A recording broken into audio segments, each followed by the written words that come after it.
വലിയ സ്വപ്നങ്ങൾ കാണാൻ പലർക്കും അർഹതയില്ല. എൻ്റെ ലൈഫ് എപ്പോഴും ചെറുതായിരിക്കണം, എന്നെക്കൊണ്ടൊന്നിനും കഴിയില്ല എന്നൊക്കെ വിശ്വസിച്ചുകൊണ്ടിരുന്ന ഒരാൾ തന്നെയായിരുന്നു ഞാൻ. പക്ഷേ സ്വന്തം മനസ്സിൻ്റെ കരുത്ത് തിരിച്ചറിഞ്ഞു കഴിഞ്ഞാൽ നമ്മൾ ആഗ്രഹിക്കുന്നത് എന്തും നേടിയെടുക്കാൻ കഴിയുമെന്നുള്ളത് പിന്നീടാണ് മനസ്സിലാക്കുന്നത്. നമ്മൾ നിലവിൽ വിശ്വസിച്ച ജീവിച്ചുകൊണ്ടിരിക്കുന്ന സാഹചര്യത്തിൽ നിന്ന് വളരെ ഉയരത്തിലേക്ക് ചിന്തിപ്പിക്കാൻ ശ്രമിക്കുക എന്നുള്ളത് തന്നെയാണ് ഏറ്റവും വലിയ ചാലഞ്ചിങ് ആയിട്ടുള്ള കാര്യം. ഞാനും അങ്ങനെ തന്നെയാണ് നേരിട്ടത്. പക്ഷേ വിജയിക്കണമെന്നുള്ള അല്ലെങ്കിൽ വലിയ നേട്ടങ്ങൾ സ്വന്തമാക്കണം എന്നുള്ള തീവ്രമായ ആഗ്രഹം എപ്പോഴും ഉണ്ടായിരുന്നു. എന്നെ സംബന്ധിച്ചിടത്തോളം വളരെ ചെറിയൊരു വീട്ടിൽ നിന്നാണ് ഞാൻ ജനിക്കുന്നത്. വളരെ ചെറിയൊരു വീട്, ഒട്ടും സൗകര്യങ്ങളില്ലാത്ത, കിടക്കാനും മറ്റിനൊന്നും ഒരുപാട് പരിമിതികളുള്ള വീട്. അന്ന് മുതൽ എൻ്റെ ആഗ്രഹമാണ് ഒരു സാമാന്യം ഭേദപ്പെട്ടൊരു വീട് സ്വന്തമാക്കുന്നത്. ആ വീട് വയ്ക്കുന്ന സ്വപ്നത്തിലേക്ക് ഞങ്ങൾ ഒരുമിച്ച് യാത്ര ചെയ്യാൻ തുടങ്ങിയത് കഴിഞ്ഞ 3-4 വർഷങ്ങൾക്ക് മുമ്പാണ്. നമ്മുടെ വീട് എന്ന് പറയുന്നത് നമുക്ക് ഏറ്റവും കംഫർട്ടബിൾ ആയിട്ടുള്ള സ്ഥലമായിരിക്കണം. വലിയ വീട്, ചെറിയ വീട് എന്നതിനും അപ്പുറത്ത് സന്തോഷം തരുന്ന വളരെ കംഫർട്ടബിൾ ആയിട്ടുള്ള വീടായിരിക്കും.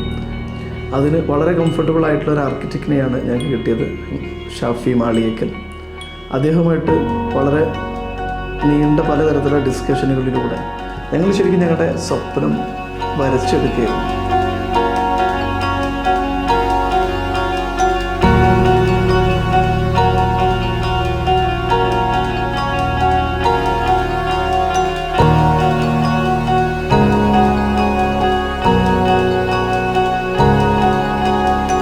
നമ്മളെല്ലാം സ്വപ്നങ്ങൾക്ക് വേണ്ടിയിട്ട് പരിശ്രമിക്കാൻ നമ്മൾ തയ്യാറാണെങ്കിൽ, അതിനുവേണ്ടി കഠിനാധ്വാനം ചെയ്യാനും അത് എന്നെക്കൊണ്ട് കഴിയുമെന്ന് വിശ്വസിക്കാനും തയ്യാറാണെങ്കിൽ അസാധ്യമായത് ഒന്നുമില്ല.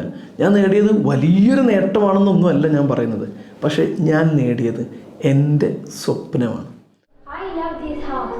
My family is very happy and I am very happy. This is the best house. And this is also my sister's room. We will both sleep in this bed together. 2015 ഞങ്ങൾക്കൊരു വീട് വേണമെന്ന് ഞങ്ങൾ ആദ്യമായിട്ട് ചിന്തിച്ചത്. ഞങ്ങൾക്ക് 2 മക്കളാണ്, ഒരു മോനും ഒരു മോളും.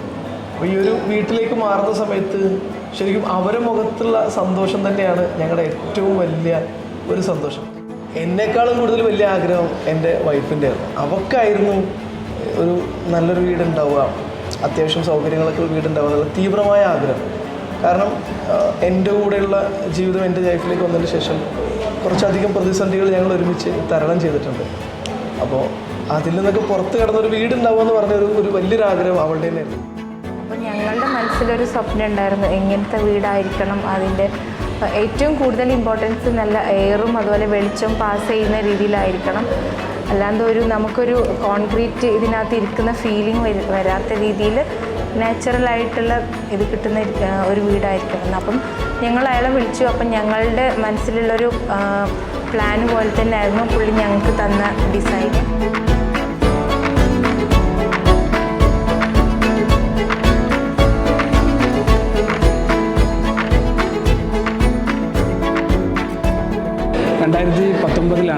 കസാക്ക് എന്നെ വിളിക്കുന്നത്.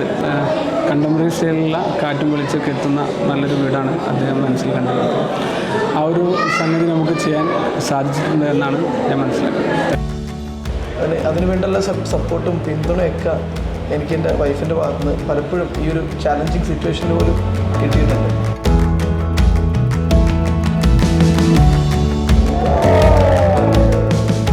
അങ്ങനെ ഒത്തിരി ആളുകൾ ഇതിനകത്ത് ഇൻവോൾവ് ആയിട്ടുണ്ട്.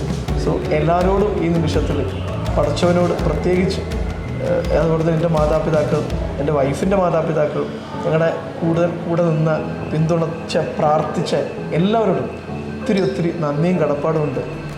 ഏറ്റവും പരമമായിട്ട് കടപ്പെട്ടിരിക്കുന്നത് പടച്ചവനോട് തന്നെയാണ്. ഈ നിമിഷത്തിൽ പറയാൻ പറ്റുന്ന ഏറ്റവും നല്ല വാക്ക് അൽഹംദുലില്ലാ എന്ന് തന്നെയാണ്. ഈ എൻ്റെ ഒരു പ്രോജക്റ്റ് ത്രൂ ഔട്ട് വെയിലും മഴയൊക്കെ കൊണ്ട് എക്സിക്യൂട്ട് ചെയ്യുന്നതിന് മുന്നിൽ നിന്ന് ജാഷിക്ക് ഒരു സ്നേഹോപഹാരം.